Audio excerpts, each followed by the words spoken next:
മറ്റൊരു പ്രധാനപ്പെട്ട വാർത്തയിലേക്ക് പോയ ശേഷം വയനാട് വാർത്തകളിലേക്ക് തിരിച്ചെത്താം. പെരിന്തൽമണ്ണ തെരഞ്ഞെടുപ്പ് റദ്ദാക്കണമെന്ന ഹർജി ഹൈക്കോടതി തള്ളി. UDF സ്ഥാനാർത്ഥി നജീബ് കാന്തപുരത്തിന്റെ വിജയം കോടതി അംഗീകരിച്ചു. വിശദാംശങ്ങളുമായി നിതിൻ ചേരുന്നുണ്ട്. നിതിൻ, ഇപ്പോൾ ഈ ഒരു ഹർജി തള്ളിയിരിക്കുകയാണ്, എങ്ങനെയാണ് വിശദാംശങ്ങൾ? കാളിദാസ്, ഈ നിമിഷം ഹൈക്കോടതിയിൽ നിന്ന് വരുന്ന ഏറെ സുപ്രധാനമായ വിധിയാണ് ഈ പെരിന്തൽമണ്ണ തെരഞ്ഞെടുപ്പ് കേസുമായി ബന്ധപ്പെട്ട് ഉണ്ടായിരിക്കുന്നത്. കേരള രാഷ്ട്രീയം ഏറെ ആകാംക്ഷയോടെ കാത്തിരുന്ന ഒരു വിധി എന്ന് തന്നെ നമുക്ക് പറയാൻ സാധിക്കും.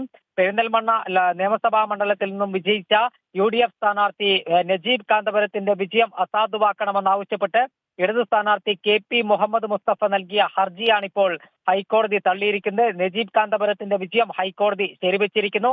38 വോട്ടുകൾക്കാണ് പെരിന്തൽമണ്ണ മണ്ഡലത്തിൽ നിന്നും നജീബ് കാന്തപുരം വിജയിക്കുന്നത്. എന്നാൽ പോസ്റ്റൽ ബാലറ്റുകൾ എണ്ണിയിട്ടില്ലെന്നും പോസ്റ്റൽ ബാലറ്റുകൾ എണ്ണിയാൽ താൻ ജയിക്കുമെന്നായിരുന്നു KP മുഹമ്മദ് മുസ്തഫയുടെ വാദം. ഈ വാദം ഹൈക്കോടതി പൂർണ്ണമായും തള്ളിയിരിക്കുന്നു. ഭരണാധികാരിയുടെ ഒപ്പുകൾ പോലും ഇല്ലാത്ത ചില പോസ്റ്റൽ ബാലറ്റുകളുടെ കാര്യത്തിലാണ് നജീബ് കാന്തപുരത്തിനെതിരെ KP മുഹമ്മദ് മുസ്തഫ ഹൈക്കോടതിയിൽ ഹർജി നൽകിയതെന്നാണ് ഈ കേസ് പരിഗണിച്ച ജസ്റ്റിസ് KP സുധ അധ്യക്ഷയായ സിംഗിൾ ബെഞ്ച് ഇപ്പോൾ വിധി പറഞ്ഞിരിക്കുന്നത്.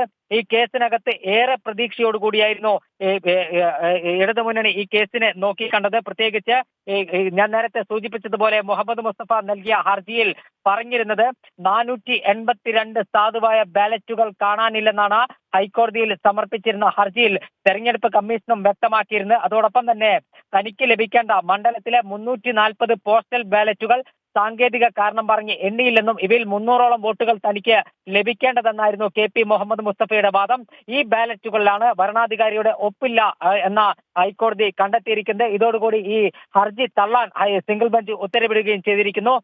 38 വോട്ടുകൾക്ക് വിജയിച്ച നജീബ് കാന്തപുരത്തിന്റെ വിജയം കോടതി ഇപ്പോൾ സാധുവായി പ്രഖ്യാപിച്ചിരിക്കുന്നു. ഈ വിജയം അസാധുവാക്കണമെന്നായിരുന്നു ഇടതുമുന്നണിയുടെ ആവശ്യം. ഇനി ഇടതുമുന്നണിക്കും ഇടതുമുന്നണി സ്ഥാനാർത്ഥിയായി മത്സരിച്ച KP മുസ്തഫയ്ക്കും മുന്നിൽ ഒരു വഴി മാത്രമാണുള്ളത്, സുപ്രീം കോടതിയെ സമീപിക്കുക എന്നത്. അതിന് അദ്ദേഹം മുതിരുമോ എന്നത് നമുക്ക് ഇപ്പോൾ വ്യക്തമായിട്ടില്ല.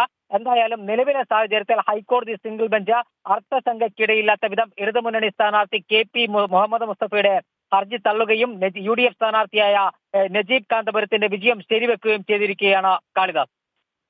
തീർച്ചയായും നിതിൻ, നമുക്കിനിയും അറിയാനുള്ളത് ഇതിൻ്റെ ഒരു തുടർ നടപടി തന്നെയാണ്. നിതിൻ സൂചിപ്പിച്ച പോലെ തന്നെ മുഹമ്മദ് മുസ്തഫ ഇനി, അല്ലെങ്കിൽ ഈ ഇടത് മുന്നണിയുടെ ഭാഗത്തു നിന്നും ഇനി അത്തരത്തിലൊരു നീക്കം ഉണ്ടാകുമോ, അല്ലെങ്കിൽ അത്തരത്തിലൊരു കാര്യങ്ങളെല്ലാം നമുക്ക് അതിനെക്കുറിച്ച് കൂടുതൽ വിവരം, ഇപ്പം നിതിൻ സൂചിപ്പിച്ച പോലെ തന്നെ ഇപ്പോൾ അതിനെക്കുറിച്ച് കൂടുതൽ വിവരങ്ങൾ ലഭിക്കുന്നുണ്ടോ? അത്തരത്തിൽ എന്തെങ്കിലും വിവരം ഇനി എങ്ങനെ ആയിരിക്കുമെന്നുള്ള തരത്തിൽ?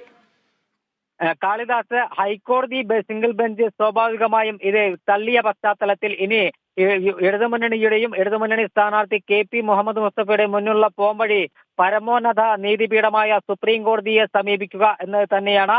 സ്വാഭാവികമായും അദ്ദേഹം അതിന് തന്നെ മുതിരും എന്നാണ് നമുക്ക് മനസ്സിലാക്കാൻ കഴിയുന്നത്. എന്നാൽ ഔദ്യോഗികമായ ഒരു പ്രതികരണവും ഇതുവരെ വന്നിട്ടില്ല. അല്പസമയം മുമ്പ് മാത്രമാണ് ഹൈക്കോടതി സിംഗിൾ ബെഞ്ചിന്റെ ഭാഗത്തുനിന്നും ഇത്തരത്തിൽ ഒരു വിധി വന്നിരിക്കുന്നത്.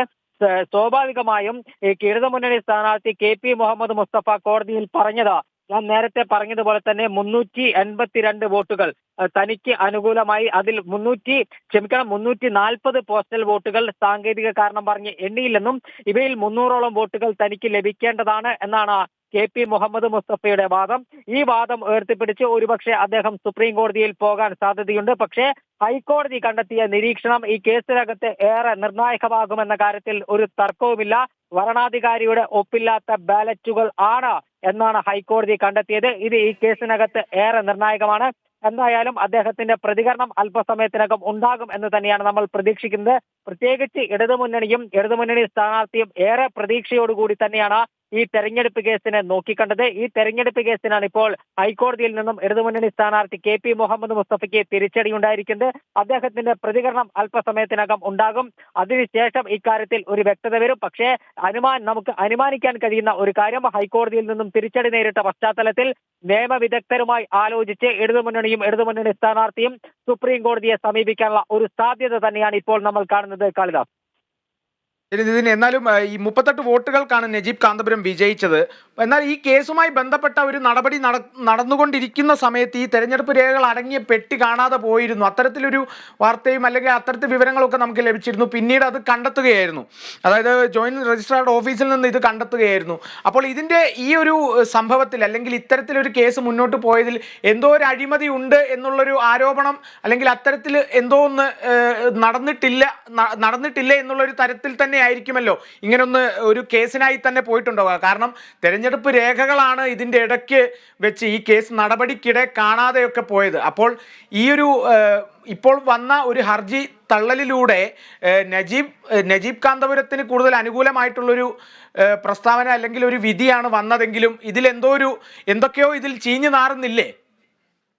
കാളിദാസ്, ഈ കാണാതായ ബാലറ്റ് പെട്ടിയും അല്ലെങ്കിൽ കാണാതായ ബാലറ്റ് പേപ്പറും ഈ തെരഞ്ഞെടുപ്പ് വിജയവും തമ്മിൽ യാതൊരു ബന്ധവുമില്ല എന്നതാണ് ഏറ്റവും സുപ്രധാന കാരണം 5ാം ടേബിളിൽ എണ്ണിയ 482 സാധുവായ ബാലറ്റുകൾ ഇത് ഇടതുമുന്നണി സ്ഥാനാർത്ഥിയുടെ തെരഞ്ഞെടുപ്പ് ഏജന്റും അതോടൊപ്പം തന്നെ ഇടതുമുന്നണിയുടെ ഏജന്റുമാരും UDF ഏജന്റുമാരും മറ്റ് അവിടെ മത്സരിച്ച പെരിന്തൽമണ്ണ മണ്ഡലത്തിൽ മത്സരിച്ച വിവിധ രാഷ്ട്രീയ പാർട്ടികളുടെ ഏജന്റുമാരുടെ മുന്നിൽ വെച്ച് എണ്ണിയ 482 ബാലറ്റുകൾ അടങ്ങിയ പെട്ടിയാണ് കാണാതായത്. 5ാം ടേബിളിലാണ് ഈ ബാലറ്റുകൾ എണ്ണുന്നത്. ഇതാണ് കാണാതായതെന്ന് ഹൈക്കോടതിയിൽ തെരഞ്ഞെടുപ്പ് കമ്മീഷൻ സമർപ്പിച്ച റിപ്പോർട്ടിൽ വ്യക്തമാക്കിയിരുന്നു. 4ാം ടേബിളിൽ അസാധുവായ ബാലറ്റുകളുടെ ഒരു പാക്കറ്റിന്റെ പുറത്തുള്ള കവർ കീറിയ നിലയിലാണെന്നും തെരഞ്ഞെടുപ്പ് കമ്മീഷൻ കോടതിയെ അറിയിച്ചിരുന്നു. എന്നാൽ ഈ എണ്ണിയ 482 സാധുവായ ബാലറ്റുകൾ പിന്നീട് മലപ്പുറം സബ് രജിസ്ട്രാർ ഓഫീസിൽ നിന്ന് ബാലറ്റ് പേപ്പറുകൾ സൂക്ഷിച്ച പെട്ടികൾ കണ്ടെത്തുകയും ചെയ്തു. തദ്ദേശ സ്വയംഭരണ തെരഞ്ഞെടുപ്പുമായി ബന്ധപ്പെട്ട രേഖകൾ സബ് ട്രഷറിയിൽ നിന്ന് നീക്കം ചെയ്തപ്പോൾ പെരിന്തൽമണ്ണ തെരഞ്ഞെടുപ്പിലെ ബാലറ്റുകൾ അബദ്ധമായി മാറ്റിയതെന്നായിരുന്നു അന്ന് നൽകിയ വിശദീകരണം. പക്ഷേ ഇതിൽ എടുത്തു പറയേണ്ട ഒരു കാര്യം, സാധുവായ ബാലറ്റുകളാണ് കാണാതായത്. സാധുവായ ബാലറ്റുകൾ അന്ന് തെരഞ്ഞെടുപ്പിൽ മത്സരിച്ച മുഴുവൻ സ്ഥാനാർത്ഥികളുടെയും ഏജന്റുമാരുടെയും മുന്നിൽ വെച്ച് എണ്ണിയ ബാലറ്റുകൾ തന്നെയാണ് കാണാതായത്.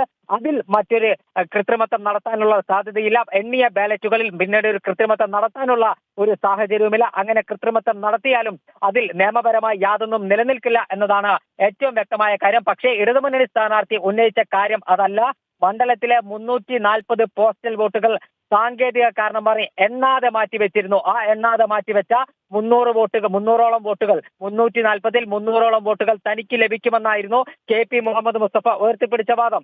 ഇതിലാണ് ഹൈക്കോടതിയുടെ ഏറ്റവും നിർണായകമായ വിധി വന്നിരിക്കുന്നത്. നമുക്ക് ആ കാണാതായ വോട്ടുകൾ, അതായത് മാറി സബ് രജിസ്ട്രാർ ഓഫീസിൽ നിന്നും പിന്നീട് കണ്ടെത്തിയ 482 സാധുവായ വോട്ടുകൾ അല്ലെങ്കിൽ സാധുവായ ബാലറ്റ് പേപ്പറുകൾ ഈ കേസിനകത്ത് നിർണായകമാകില്ല എന്ന് തന്നെയാണ് മനസ്സിലാക്കാൻ കഴിയുന്നത്. കാരണം അത് തെരഞ്ഞെടുപ്പ് മത്സരിച്ച പാർട്ടി സ്ഥാനാർത്ഥികളുടെ ഏജന്റുമാരുടെ മുന്നിൽ വെച്ച് എണ്ണിയ ബാലറ്റുകളാണ്. ആ എണ്ണിയ ബാലറ്റുകൾ മാറ്റിവെച്ചാൽ അല്ലെങ്കിൽ അത് കാണാതായാൽ പിന്നീട് അതിൽ വലിയ കൃത്രിമത്വം നടത്താൻ കഴിയില്ല. പക്ഷേ മുഹമ്മദ് മുസ്തഫ പറയുന്ന ഒരു വാദം, 340 പോസ്റ്റൽ ബാലറ്റുകൾ സാങ്കേതിക കാരണം പറഞ്ഞ് എണ്ണിയില്ല, ഇവയിൽ 300 വോട്ടുകൾ തനിക്ക് ലഭിക്കുമെന്നായിരുന്നു.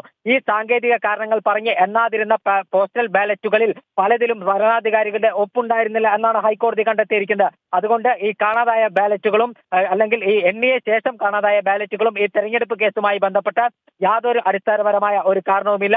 മുഹമ്മദ് മുസ്തഫ പറയുന്ന വാദം അല്ലെങ്കിൽ മുഹമ്മദ് മുസ്തഫയും ഇടതുമുന്നണിയും ഉയർത്തിപ്പിടിച്ച വാദം മറ്റൊന്നായിരുന്നു. ആ വാദമാണ് ഹൈക്കോടതി തള്ളിയിരിക്കുന്നത്. ആ വാദം ഉയർത്തിപ്പിടിച്ച് ഇനി അവർ സുപ്രീം കോടതിയിൽ പോകും എന്നത് മാത്രമാണ് കണ്ടറിയേണ്ടത്. കാളിദാസ്, തീർച്ചയായും അത്തരത്തിലൊരു സംശയം എന്തായാലും ഉണ്ടായിരുന്നു. അതിനും ഒരു വ്യക്തത ഇപ്പോൾ നിതിൻ സൂചിപ്പിച്ചത് കൊണ്ട് തന്നെ അതിനും ഒരു വ്യക്തത വന്നിരിക്കുകയാണ്. കാരണം ആ ഒരു തെരഞ്ഞെടുപ്പ് രേഖകൾ അടങ്ങിയ പെട്ടി കാണാതെ പോയതും ഈ ഒരു കേസുമായി കാര്യമായ ബന്ധമൊന്നുമില്ല എന്നുള്ളതിനും കൃത്യമായൊരു വ്യക്തത ഇരിക്കുകയാണ്. എന്തായാലും പറഞ്ഞ പോലെ തന്നെ 340 പോസ്റ്റൽ വോട്ടുകൾ സാങ്കേതിക കാരണം പറഞ്ഞ് എണ്ണിയിട്ടില്ലെന്നാണ് ഇപ്പോൾ വാദമെന്ന് പറയുന്നത്, മുഹമ്മദ് മുസ്തഫയുടെ വാദമെന്ന് പറഞ്ഞത്. ആ സാങ്കേതിക കാരണത്തെക്കുറിച്ച് എന്തെങ്കിലും വ്യക്തതയുണ്ടോ? കാളിദാസ്, അതാണ് ഞാൻ നേരത്തെ സൂചിപ്പിച്ചത്. സാങ്കേതിക കാരണം എന്ന് പറയുന്നത് പോസ്റ്റൽ ബാലറ്റുകൾ എണ്ണുമ്പോൾ ഒരു തെരഞ്ഞെടുപ്പിൽ തദ്ദേശ സ്വയംഭരണ സ്ഥാപനങ്ങളിലേക്ക് അടക്കം നടക്കുന്ന തെരഞ്ഞെടുപ്പ് മുതൽ ഇന്ത്യൻ പാർലമെന്റിലേക്ക് വരെ ലോക്സഭയിലേക്ക് വരെ നടക്കുന്ന തെരഞ്ഞെടുപ്പുകളിൽ പോസ്റ്റൽ ബാലറ്റുകൾ എണ്ണുന്നത്, അതായത് ഒരു വോട്ടെണ്ണൽ ആരംഭിക്കുമ്പോൾ ആ വോട്ടെണ്ണൽ പ്രക്രിയയുടെ ആദ്യ നടപടി എന്നത് പോസ്റ്റൽ ബാലറ്റുകൾ എണ്ണുക എന്നതാണ്. ഇലക്ട്രോണിക് വോട്ടിംഗ് മെഷീനിലെ വോട്ടുകൾ എണ്ണുന്നതിന് മുമ്പ് തന്നെ പോസ്റ്റൽ ബാലറ്റുകൾ എണ്ണാൻ ആരംഭിക്കും. ഈ പോസ്റ്റൽ ബാലറ്റുകൾ എണ്ണുന്നതിന് മുന്നോടിയായി തന്നെ വിവിധ തെരഞ്ഞെടുപ്പ് രാഷ്ട്രീയ പാർട്ടികളുടെ, അതായത് മത്സരിക്കാനെത്തിയ ഒരു മണ്ഡലത്തിൽ അല്ലെങ്കിൽ ഒരു വാർഡിൽ മത്സരിക്കുന്ന രാഷ്ട്രീയ പാർട്ടികളുടെ തെരഞ്ഞെടുപ്പ് ഏജന്റുമാർ ഈ വോട്ടുകൾ എണ്ണുമ്പോൾ അവിടെയുണ്ടാകും.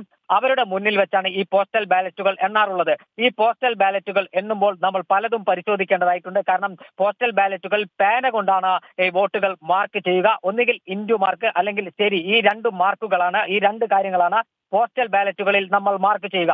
ഈ പോസ്റ്റൽ ബാലറ്റുകൾ എണ്ണുമ്പോൾ അതിൽ തെരഞ്ഞെടുപ്പിൽ മത്സരിച്ച സ്ഥാനാർത്ഥികളുടെ മുഖ്യ തെരഞ്ഞെടുപ്പ് ഏജന്റുമാർ നിയോഗിക്കുന്ന ഏജന്റുകൾ, രാഷ്ട്രീയ പാർട്ടികളുടെ ഏജന്റുകൾ ആദ്യം പരിശോധിക്കുക ഈ പോസ്റ്റൽ ബാലറ്റുകളിൽ മാർക്ക് ചെയ്തതിൽ എന്തെങ്കിലും തെറ്റുണ്ടായിട്ടുണ്ടോ, അല്ലെങ്കിൽ രണ്ടു പേർക്ക് ഒരേ സമയം മാർക്ക് ചെയ്തിട്ടുണ്ടോ. രണ്ടാമത് അവർ പരിശോധിക്കുക വരണാധികാരിയുടെ ഒപ്പും സീലും ഈ പോസ്റ്റൽ ബാലറ്റുകളിൽ അല്ലെങ്കിൽ ഈ ബാലറ്റ് പേപ്പറുകളിൽ ഉണ്ടായിട്ടുണ്ടെന്നാണ്. പക്ഷേ ഹൈക്കോടതി ഇപ്പോൾ പറഞ്ഞിരിക്കുന്നത് ഈ 340 പോസ്റ്റൽ ബാലറ്റുകൾ സാങ്കേതിക കാരണം പറഞ്ഞ് എണ്ണാതെ മാറ്റിവെച്ച പോസ്റ്റൽ ബാലറ്റുകളിൽ വരണാധികാരിയുടെ ഒപ്പും സീലും ഇല്ല എന്ന് തന്നെയാണ്. അതുകൊണ്ട് തന്നെ ഇക്കാര്യത്തിൽ ഹൈക്കോടതി കൃത്യമായ ഒരു വ്യക്തത വരുത്തിയിരിക്കുന്നു. മറ്റ് സാങ്കേതിക കാരണങ്ങൾ ഒന്നും തന്നെ അതിൽ ഇല്ല. അതിൽ ഉണ്ടായിരുന്ന സാങ്കേതിക കാരണം വരണാധികാരിയുടെ ഒപ്പ് ഇതിൽ പോസ്റ്റൽ ബാലറ്റിൽ പതിഞ്ഞില്ല എന്നതാണ്. അതുതന്നെയാണ് ഏറ്റവും പ്രധാനപ്പെട്ട എടുത്തു പറയേണ്ട ഒരു കാര്യം. ഈ കേസ് ഹൈക്കോടതിയുടെ പരിഗണനയ്ക്ക് വന്നപ്പോൾ ഹൈക്കോടതി KP മുഹമ്മദ് മുസ്തഫ ഇടതുമുന്നണി സ്ഥാനാർത്ഥിയായി മത്സരിച്ച മുഹമ്മദ് മുസ്തഫ ചൂണ്ടിക്കാണിച്ച കാര്യവും ഇത് തന്നെയാണ്. 340 വോട്ടുകൾ സാധുവല്ല. 340 വോട്ടുകൾ സാങ്കേതിക കാരണം പറഞ്ഞ് എണ്ണാത്ത 340 വോട്ടുകളിൽ 300 വോട്ടുകൾ തനിക്ക് ലഭിക്കേണ്ടതായിരുന്നു എന്നാണ്. പക്ഷേ ഹൈക്കോടതി ഇപ്പോൾ വിധി പറഞ്ഞ KP Sudha single bench CS Sudha single bench അധ്യക്ഷ CS സുധ കൃത്യമായി ഇക്കാര്യത്തിൽ ഒരു വ്യക്തത വരുത്തിയിരിക്കുകയാണ്. അതുകൊണ്ട് തന്നെ ഈ സുപ്രീം കോടതിയിൽ പോകുമ്പോൾ നിയമവിദഗ്ധരുമായി ആലോചിച്ച് ഇനി എന്ത് കാരണമായിരിക്കും സുപ്രീം കോടതിയെ ബോധിപ്പിക്കുക, ഹർജിയിൽ എന്തായിരിക്കും സുപ്രീം കോടതിയിൽ പോകുന്നുണ്ടെങ്കിൽ ഇടതുമുന്നണി സ്ഥാനാർത്ഥി പറയുക എന്നതാണ് ഏറ്റവും ശ്രദ്ധേയമായ കാര്യം. കാളിദാസ്. തീർച്ചയായും നിതിൻ, ഇപ്പോൾ ഈ പെരിന്തൽമണ്ണ നിയോജക മണ്ഡലത്തിലെ കാര്യമാണ് കൃത്യമായ ഒരു തീരുമാനം എത്തിയത്. ഇപ്പോൾ പെരിന്തൽമണ്ണ എന്ന് പറയുന്നത് മലപ്പുറത്തായതുകൊണ്ട് തന്നെ മുസ്ലിം ലീഗിന് വളരെയധികം ആധിപത്യം അല്ലെങ്കിൽ അത്യാവശ്യം നല്ല രീതിയിൽ വോട്ട് ബാങ്ക് ഉള്ള ഒരു സ്ഥലം തന്നെയാണ്. അപ്പോൾ CPM ഇത്തരത്തിലൊരു കേസ് മുന്നോട്ട് പോയപ്പോഴും CPMന് തീർച്ചയായും അനുകൂലമായി തന്നെ വിധി വരും എന്നുള്ള തരത്തിൽ തന്നെയായിരിക്കും ഇടതുമുന്നണിയും മുന്നോട്ട് കൊണ്ടുപോയിരിക്കുക. അപ്പോൾ ഇത്തരത്തിൽ ഇങ്ങനൊരു ഈ ഒരു ഹർജി തള്ളിയൊരു സാഹചര്യം കൂടി ഉടലെടുത്ത സ്ഥിതിക്ക് ഇപ്പോൾ വീണ്ടും ആ ഒരു മണ്ഡലത്തിൽ ഇടതുമുന്നണിക്ക് വലിയൊരു അടി തന്നെയായിരിക്കില്ലേ ഈ ഒരു വിധി അല്ലെങ്കിൽ ഈ ഒരു തീരുമാനം എന്ന് പറയുന്നത്? കാളിദാസ്, മലപ്പുറം ജില്ല നമ്മൾ സ്വാഭാവികമായും പറയുന്നത് മുസ്ലിം ലീഗിന്റെയും UDFന്റെയും ഒരു ശക്തി കേന്ദ്രം എന്നാണ്. പക്ഷേ പെരിന്തൽമണ്ണ മണ്ഡലം അങ്ങനെയല്ല. പെരിന്തൽമണ്ണ മണ്ഡലത്തിൽ ഇടതുമുന്നണിയും UDFും ബലാബലം പോരാടുന്ന ഒരു മണ്ഡലമാണ്. രണ്ടു പേർക്കും ഇടതുമുന്നണിക്കും UDFനും ഐക്യജനാധിപത്യ മുന്നണിക്കും തുല്യ ശക്തിയുള്ള ഒരു മണ്ഡലമാണ്. അതുകൊണ്ട് തന്നെയാണ് അവിടെ ഇഞ്ചോടിഞ്ച് പോരാട്ടം നടന്നത്. നേരത്തെ പെരിന്തൽമണ്ണ മണ്ഡലത്തിൽ നിന്ന് KP ശശികുമാർ അടക്കമുള്ളവർ വിജയിച്ചു വന്ന ഒരു ഇടതുമുന്നണി സ്ഥാനാർത്ഥിയായി വിജയിച്ചു വന്ന ഒരു സാഹചര്യമുണ്ട്. ഇടതുമുന്നണിക്കും വ്യക്തമായ സ്വാധീനമുള്ള ഒരു മണ്ഡലമാണ്. അവിടെയാണ് ഇടതുമുന്നണിയുടെ ഒരു അപ്രമാദിത്വം തകർക്കുക അല്ലെങ്കിൽ മലപ്പുറത്ത് അത്തരത്തിൽ ഒരു മണ്ഡലം പിടിച്ചെടുക്കുക, UDFന്റെ സാന്നിധ്യം പിടിച്ചെടുക്കുക എന്ന രൂപത്തിലാണ് കോഴിക്കോട്ടുകാരനായ നജീബ് കാന്തപുരത്തെ അന്നത്തെ മുസ്ലിം യൂത്ത് ലീഗിന്റെ സംസ്ഥാന അധ്യക്ഷൻ സംസ്ഥാന ജനറൽ സെക്രട്ടറി നജീബ് കാന്തപുരത്തിനെ കോഴിക്കോട് നിന്നും കൊണ്ടുവന്ന് പെരിന്തൽമണ്ണയിൽ മത്സരിപ്പിക്കുന്നത്, മലപ്പുറം ജില്ലയിൽ മത്സരിപ്പിക്കുന്നത്. അവിടെയാണ് നജീബ് കാന്തപുരം ഒരു